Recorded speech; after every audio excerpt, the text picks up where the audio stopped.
I'm still pretty uncomfortable when there is a stinging type of flying thing around me. So I'm gonna just, okay.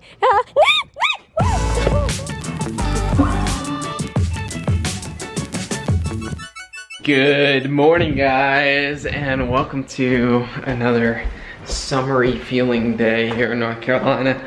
We were craving that coconut curry chicken that we made the other day. So Mary ordered more ingredients, mainly coconut milk is what we needed to make it again, and we made it again for lunch. We already ate it and have two bowls of leftovers in the fridge. How are you doing, honey? I'm good. She's good. How are you? I'm good. We sat out on the deck this morning and just soaked in. Beautiful day. I need to run to the store and grab some stuff for our lawn. I think, so it was doing so good, and then we had like a week straight of rain, and there's spots in the yard where I think it's like a fungus or something kind of killing the grass. So because it's moist. Because it's pretty wet back there. That's what we're thinking. I'm going to try to just prevent that from spreading, but it's still a beautiful green backyard, and this is a temporary lawn, so we don't want to put a lot of time and energy into trying to keep it alive, but we have a few months until we're planting in the fall. So that's what's on the docket for today. Harry is eating some dinner, and yeah. Hi. Welcome to our day, guys. In North Carolina. I am feeling kind of sleepy. I just peeled myself off the couch. And what does one do when they aren't feeling like 100%? Why, groom their poodle, of course. As you do.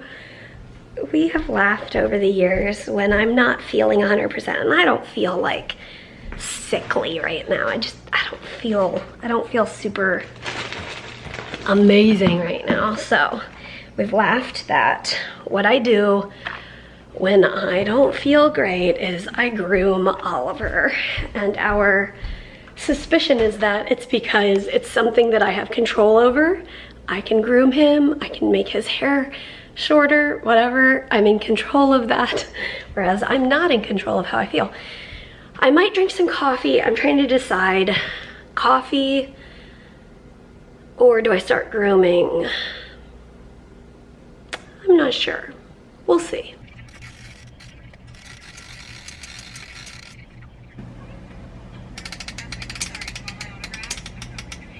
Do you guys remember hearing the story of when I was, let's see, was I 8? I'm trying to remember. I'm showing you that there's this flying, possibly stinging animal right there, and I am very uncomfortable with this. When I was around 8 years old, I'm trying to remember, I feel like I was older, 8 or 10 maybe.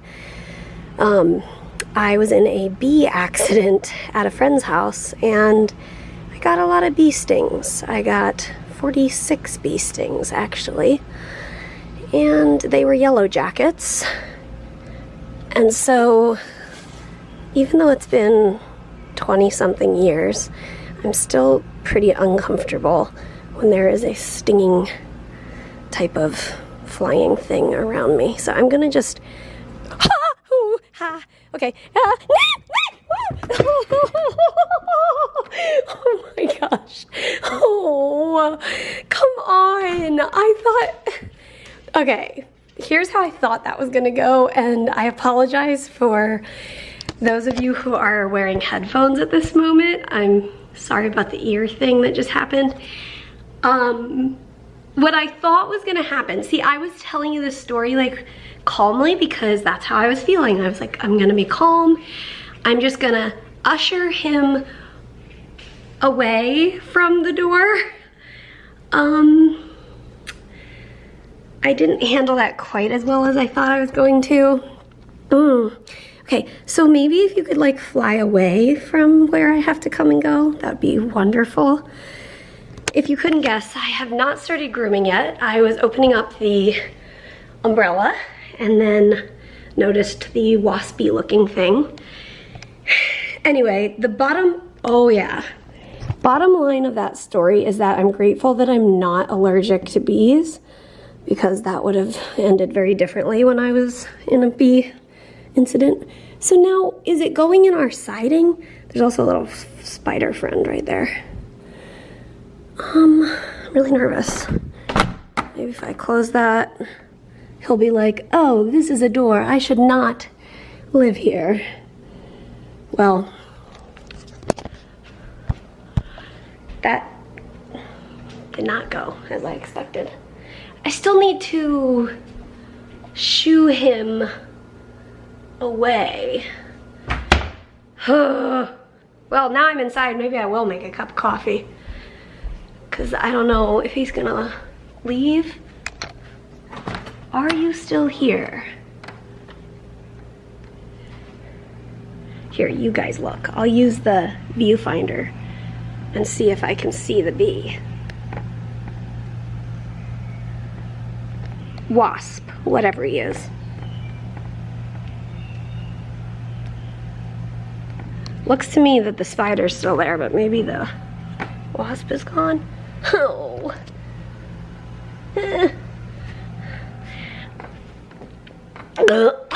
Update. I came back outside and it's going inside the window crevices. So,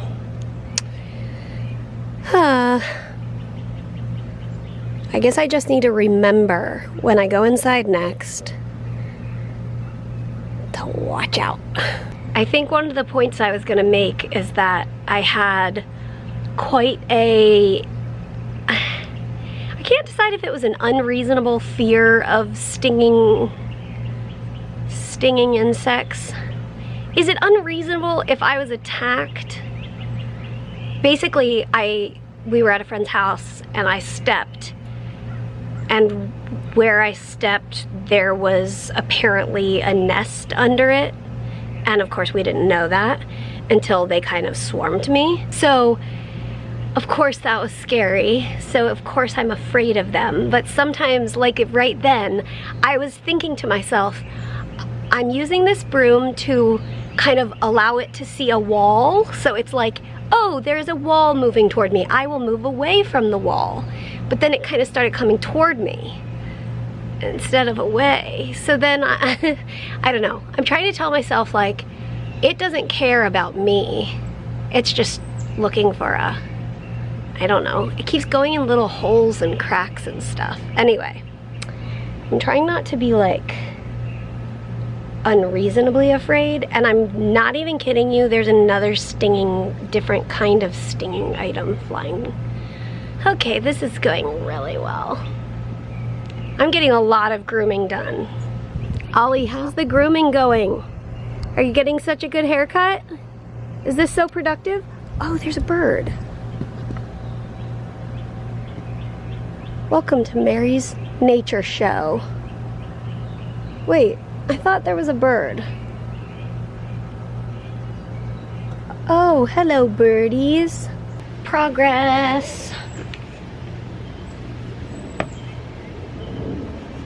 Okay, I'm not done, but in the process. Do you want to go run? Go ahead.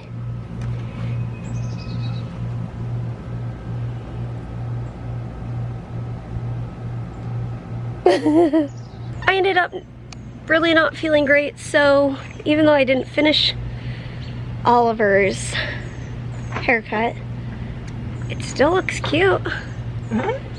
Ollie, do you want to come show off your haircut? Come here, buddy. Peter's back from running his errands. Oh dear, he is.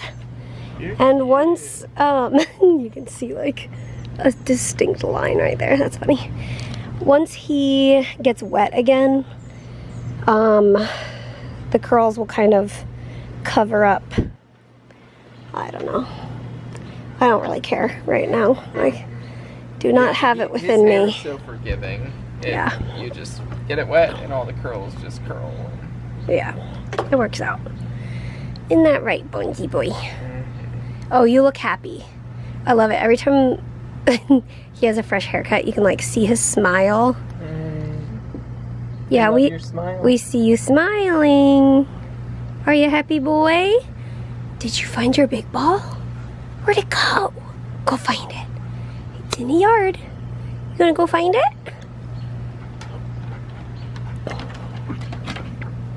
There's your big ball. Oh, he's so silly. Okay, we are just riding in the car for a minute and a story came up, and I'm not sure if I've ever told it to you guys, but I was gonna tell Peter, so I might as well tell both of you. Yeah. So I was in the emergency room, pediatric. I'm guessing I was like 12-ish. Okay.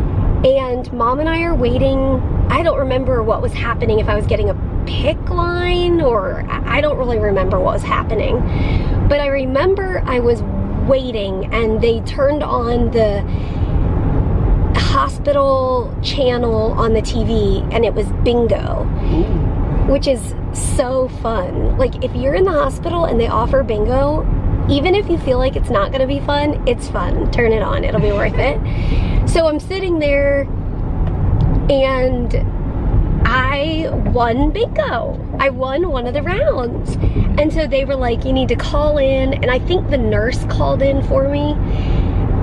I'm having trouble remembering exactly how this went, but basically I won bingo, and even though I was 12 years old, it was fun for me. And literally as an adult, when I was still in a children's hospital, so like, you know, in the last few years, until we moved here, the child life specialists would often come in my room and be like, hey Mary, we're gonna do bingo today, can you play? Because like we want to like create traction, basically. They were trying to like encourage the clowns who were doing it and that sort of thing. And I was like, oh yeah, of course, I'll play bingo for you. And anytime I'd win as an adult as well, it was like such a joy to me. Anyway, I won in the ER, and I'm trying to remember if my mom went to wherever the prizes were or if they brought them to my room. I can't remember how that went, but I got this plush. Okay, I'm gonna see if you know what I'm talking about. It's like a neoprene stretchy type of fabric plush thing filled with the tiny styrofoam balls. You know what I'm talking about? I don't know what stuffed animal you're talking about, but I know I picture it. You had that, and didn't you take it to like track meets or something as a pillow? You had like a dark blue one? Like, oh, I had a travel pillow. Yes, that. That was like that. So it was like that, but I think it was a big colorful fish. Anyway, I won that fish, and it obviously like impacted me. So I guess the bottom line is, whoever you are, if you're a child life specialist, or if you're a nurse, or if you're a parent, or if you've ever been a volunteer and you've made it your goal to help children or adults in a hospital setting, and you tried to make it a nicer place for them, thank you. Because I still remember that, and a lasting memory in Mary's childhood. Yes, the squishy plush fish that I won. Hospital bingo. Yeah. Also, side note, remember how I talked about having coffee? And then I talked about it again? I never did it until I did. It's good. Wait, you have coffee in there? I do. Can I have a sip? Yeah. All right. We went tonight and watched the sunset on the water. And it was a beautiful evening. And we're exhausted. Delightful. And we're gonna say, as always, we'll see you tomorrow. Good Good night. Good night, Poodle. Good night. See you tomorrow.